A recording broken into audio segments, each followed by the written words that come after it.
In the quaint town of Everwood, nestled between rolling hills and dense forests, there was a house with a history steeped in tragedy.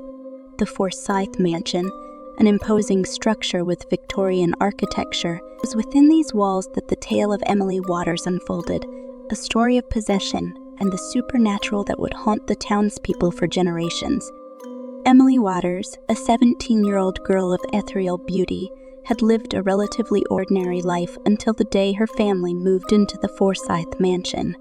Her parents, unaware of the ominous reputation surrounding the mansion, saw it as an opportunity for a fresh start. Little did they know that their lives would soon be entwined with the mysterious forces that lurked within the mansion's shadowy corridors. The first signs of the supernatural manifested shortly after the Waters family settled into their new home. Strange whispers echoed through the halls, and chilling drafts wafted through rooms, causing the flickering candle flames to dance in an otherworldly rhythm. Emily, however, seemed oddly drawn to the eerie occurrences, as if an unseen force beckoned her to explore the secrets hidden within the mansion. Late one moonlit night, as the town slept in blissful ignorance, Emily found herself inexplicably drawn to the mansion's forgotten library. Dust-covered tomes lined the shelves, each filled with accounts of occult rituals. The air felt charged with an unsettling energy, yet Emily couldn't resist the allure of the arcane knowledge that lay before her. In a concealed compartment behind a cobweb-covered bookshelf, Emily discovered an ancient grimoire. The pages were filled with cryptic symbols and incantations, promising untold powers to those brave enough.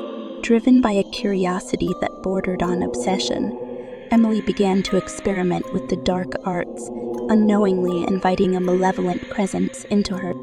As Emily delved deeper into the forbidden rituals, her once bright eyes began to reflect an otherworldly gleam.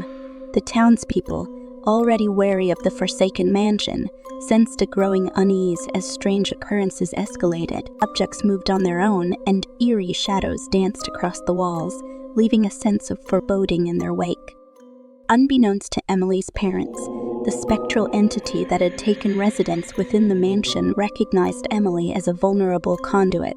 It seized the opportunity to infiltrate her mind, slowly gaining control over her thoughts and actions. Emily's demeanor shifted, her once lively spirit replaced by an eerie calmness that unsettled those who crossed her path.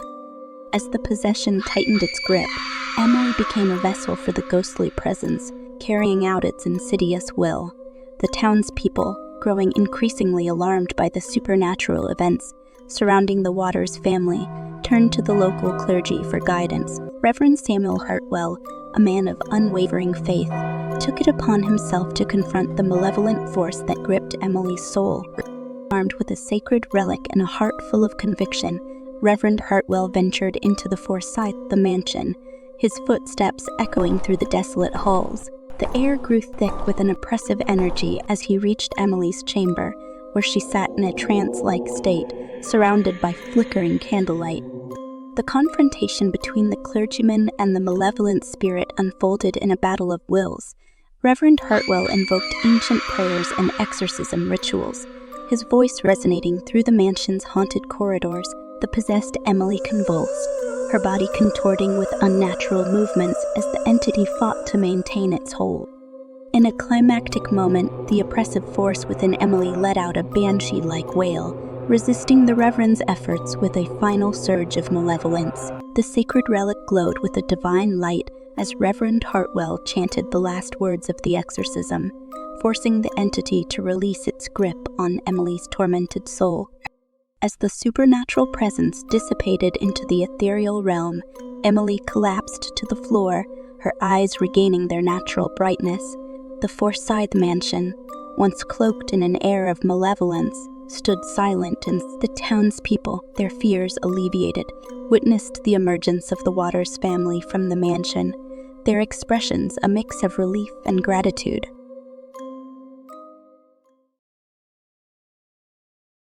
In the small, forgotten town of Michigan, nestled deep within the heart of the dense forest, there stood an old mansion with a sinister reputation. Locals whispered tales of a haunted past, of a family that had mysteriously disappeared centuries. The mansion, with its decaying facade and ivy-covered walls, loomed like a ghostly specter in the moonlight. As the town began to fade from memory, so did the tales of the mansion. That is until the arrival of the Smith family. John and Emily Smith, along with their 10-year-old daughter, Olivia, decided to make Michigan their home. Unaware of the town's dark history, they were drawn to the mansion's eerie charm. The Smiths settled into the mansion with an air of optimism, dismissing the town's superstitions as mere folklore. However, it didn't take long for strange occurrences to unfold. Olivia, a sweet and innocent girl, soon developed an unusual attachment to an antique doll she had discovered in the attic. The doll, with its cracked porcelain face and faded Victorian-era dress, seemed to exude an unsettling energy. It had a name embroidered on its faded dress, Victoria.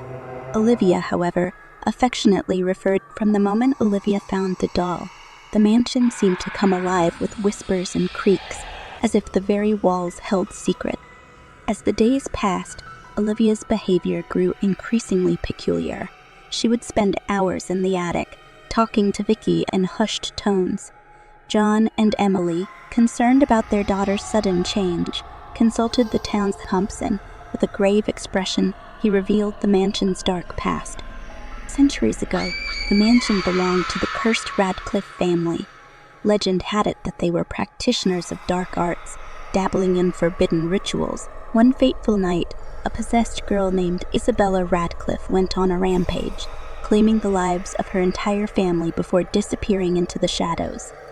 The tale sent shivers down the spines of the Smiths, but they dismissed it as pure myth. Little did they know, the malevolent spirit of Isabella had been lying dormant, waiting for an unsuspecting soul to awaken it, and Olivia, with her innocent curiosity, had unwittingly become the conduit for the ancient evil. As Olivia's bond with Vicky deepened, the mansion became a breeding ground for paranormal activity.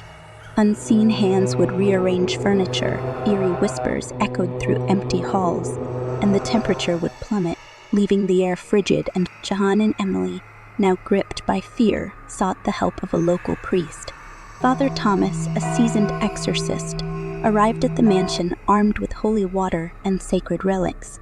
The atmosphere within the mansion grew dense as he conducted rituals to cleanse the dwelling of the malevolent. However, each attempt seemed to provoke the spirit further, escalating the supernatural. One night, as the clock struck midnight, Olivia awoke with an unnatural gleam in her eyes. Her voice, now distorted and guttural, echoed through the mansion. "Isabella, you have awakened me," she hissed, her body contorting in Vicky, the doll, levitated beside her, its eyes glowing with an otherworldly light. Father Thomas, sensing the gravity of the situation, recited prayers with unwavering determination. The atmosphere crackled with energy as a spectral figure materialized in the room. The ghostly form of Isabella Radcliffe. Olivia, now fully possessed, spoke in unison with the vengeful spirit, recounting the injustices suffered by Isabella and her family. The priest battled the supernatural entities, his faith the only shield against the malevolence that threatened to consume them all. As the struggle reached its peak, the walls of the mansion seemed to bleed with the memories of the past. The tortured souls of the Radcliffe family, trapped in a perpetual state of anguish. In a desperate bid to save Olivia, Father Thomas unearthed a dusty, ancient tome hidden within the mansion's library. The book contained a ritual, the only means of banishing the malevolent force that had plagued Michigan for centuries. With trembling hands, he began the incantation, calling upon the divine to cleanse the darkness that clung to the mansion. The room quivered as the ritual unfolded. Shadows writhed, and the air grew thick with the stench of sulfur. Isabella's ghost howled in agony, her grip on Olivia weakening. Vicky, the possessed doll, convulsed violently, its porcelain features contorting in an otherworldly dance. As the final words of the ritual echoed through the mansion, a blinding light enveloped the room. The malevolent entities screamed in torment as they were banished, their existence unraveling like dark threads being severed. The mansion, once a haven for evil, fell silent. When the light dissipated, Father Thomas found himself alone in the room. Olivia lay unconscious on the floor, the doll Vicky lying beside her, now inanimate and lifeless. The air in the mansion felt cleansed, and a profound stillness settled over the once haunted halls. The Smiths, shaken and exhausted, rushed to Olivia's side. She stirred, awakening from a nightmarish slumber. As the family embraced, a distant cry echoed through the mansion, the ghostly wail of Isabella Radcliffe bidding farewell to the world she had been trapped in for centuries. In the quiet town of Ravenswood, nestled between dense forests and mist-covered hills, there stood an old and ominous hospital known as St. Agnes Asylum. The hospital's dark history had long been buried beneath layers of secrecy, and its crumbling facade concealed the horrors. One stormy night, the wind howled through the twisted branches of ancient trees, and thunder echoed ominously in the distance.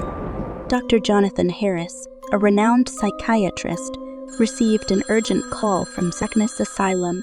A young girl named Emily, admitted for severe psychiatric issues, had become increasingly violent and uncontrollable. As Dr. Harris entered the hospital, he felt an unsettling chill that seemed to seep into his very bones. The flickering lights overhead cast eerie shadows on the cracked walls, and the air was thick with an otherworldly tension. The nurse at the front desk greeted him with a hushed tone. "Doctor, you need to see Emily. It's not just her mind that's troubled. Something else is at play." Dr. Harris, though skeptical, followed the nurse through dimly lit corridors. The silence was broken only by distant whispers and the occasional creaking of floorboards. As they reached the door to Emily's room, the nurse hesitated, her eyes. "Please be careful, doctor. There's something not right about her." Upon entering the room, Dr. Harris was met with a sight that sent shivers down his spine. Emily, a frail girl of 13, sat motionless on her bed, her vacant eyes staring into the abyss. The room was cold, even though the heating system was on, and an oppressive energy hung in the air. "Emily, it's Dr. Harris. Can you hear me?" he inquired, but there was no response. It was as if she was trapped in a trance, disconnected from the world. Dr. Harris decided to delve into her troubled mind, hoping to find the root of her torment. As he delved into Emily's subconscious, he was confronted with nightmarish visions, a desolate landscape shrouded in perpetual darkness, twisted figures that lurked in the shadows, and a haunting melody that echoed through the void. The further he delved, the more he sensed an ancient malevolence that had taken hold of Emily's soul. Suddenly, Emily's eyes snapped open, revealing an unnatural glow. A guttural voice emanated from her, a voice that seemed to echo from the depths of hell itself. "You dare enter my domain, mortal," it hissed, sending shivers down Dr. Harris's spine. Stunned, he stammered, Who are you?" "I am the darkness that dwells within her. I am the ancient force that feeds on her despair," the voice declared, sending a wave of terror through the room. Dr. Harris, torn between reason and fear, demanded answers. "What do you want?" The malevolent force chuckled, a sound that resonated with malice. "I hunger for the suffering of the living. I have found a vessel in this fragile girl, and through her, I shall unleash chaos upon the world."